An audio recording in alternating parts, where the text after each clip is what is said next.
ఈరోజు సింగర్ మంగ్లీ గారిపైన జరుగుతున్న కుల వివక్ష దాడి అంటే గిరిజన లంబాడి జాతిలో నేషనల్ లెవెల్లో వివిధ దేశాల్లో వివిధ భాషల్లో హిందీ భాష కావచ్చు, మలయాళం మరియు కన్నడ భాష, తెలుగు, బంజారా భాష, వివిధ భాషలో పాటలు పాడి ఒక సెలబ్రిటీ అయిన మా గిరిజన ఆడబిడ్డ ఈరోజు ఆమెపై కొంతమంది ఓర్వలేక బురద జల్లే ప్రయత్నం చేస్తామన్నారు. నేను మీడియా మిత్రుల ద్వారా సూటిగా ఒకటే ప్రశ్నిస్తున్నా, మీపైన వస్తున్న ఆరోపణలు ఎక్కడైనా ఆధారాలు ఉన్నాయా? మరియు బాధ్యతలు మరి మా చేతులతోటి మేమే మంగ్లీకి ఇచ్చినాం, సింగర్ మంగ్లీకి ఇచ్చినామని ఎక్కడైనా మీడియా ముందుకు వచ్చి చెప్పినా?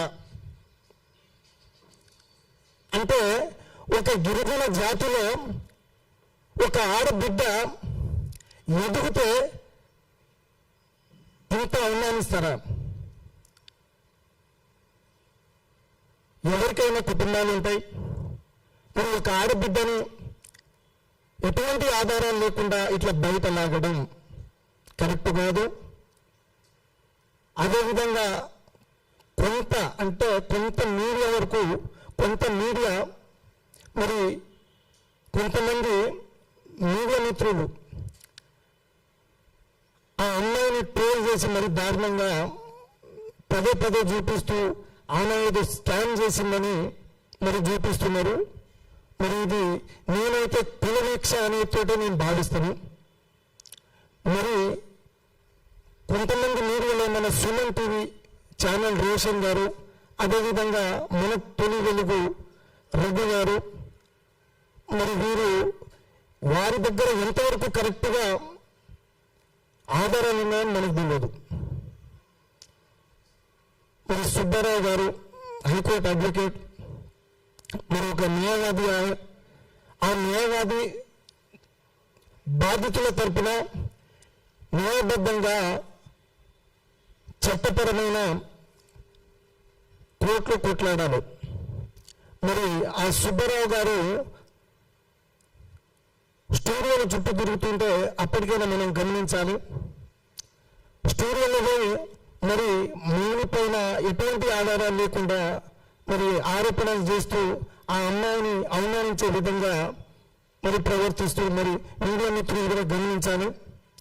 మరి ఆ సుబ్బారావు వారి వెనుకలు ఎవరైనా బాధ్యతలు వచ్చి ఆ బాధ్యతలు మేము ప్రత్యక్షంగా మంగ్లీకే ఇచ్చాం, లేకుంటే మంగ్లీ రాతపూర్వకంగా ఏదైనా రాసిచ్చిందా అనేది కూడా ఎవిడెన్స్ లేదు. ఎటువంటి ఎవిడెన్స్ లేకుండా మీడియా మిత్రులు కూడా ట్రోల్ చేసే విధంగా చూపిస్తుందంటే అది బాధ అనిపిస్తుంది. అసలైన దొంగను విడిచిపెట్టి మరి ఇంకొకడు ఆ మధుతో పాటు ఇంకొకరు హేమకాంత్ రెడ్డి, వీళ్ళిద్దరు పార్ట్నరు. అసలైన దొంగ హేమకాంత్ రెడ్డి. ఆ హేమకాంత్ రెడ్డి ద్వారా మరి ఈ మధు, అదేవిధంగా ఇంకో బీఆర్ఎస్ లీడర్, దేవరకొండ ప్రాంతానికి చెందిన బీఆర్ఎస్ లీడర్, అతని పేరు అభిషేక్ రాథోడ్. వీళ్ళు ముగ్గురు మన ఇక్కడ జహీరాబాద్ నారాయణఖేడ్ దగ్గర 40-50 ఎకరాలు వెంచర్ చేసుకొని అక్కడ కొంతమంది సభ్యులుగా ఏర్పరచుకొని మరి ఈ మంగ్లీ వాళ్ళ తమ్ముడు శివ వారి ద్వారా పరిచయం. అది ఏ విధంగా పరిచయం అంటే మా నల్గొండ ప్రాంతానికి ఒకసారి ఈవెంట్కి వచ్చినప్పుడు ఆ మంగ్లీ కార్యక్రమాలు మొత్తం శివ గారు చూసుకునేటోను.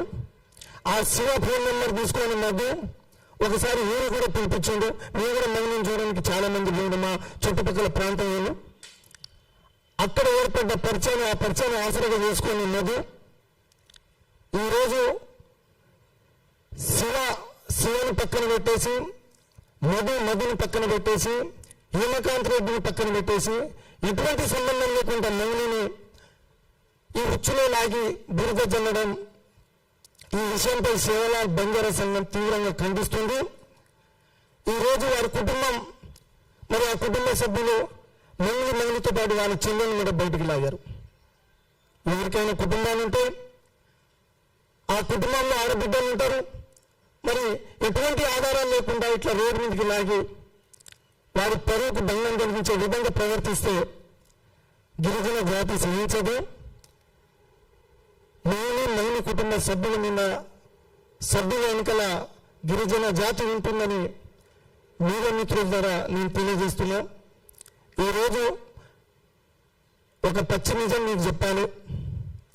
దాదాపు క్రిప్టో కరెన్సీ అనేది పేరుతోటి అధిక వడ్డీ ఆశ చూపించి ఈ బాలాజీతో మొదలైన వ్యవహారం, బాలాజీతో పాటు మధుతో పాటు ఇంకొకరు అట్లా చైన్ సిస్టమ్ లెక్క నల్లగొండ దేవరకొండ ప్రాంతంలో దాదాపు 1000 కోట్లు స్కామ్ చేశారు, 1000 కోట్లు వసూలు చేశారు,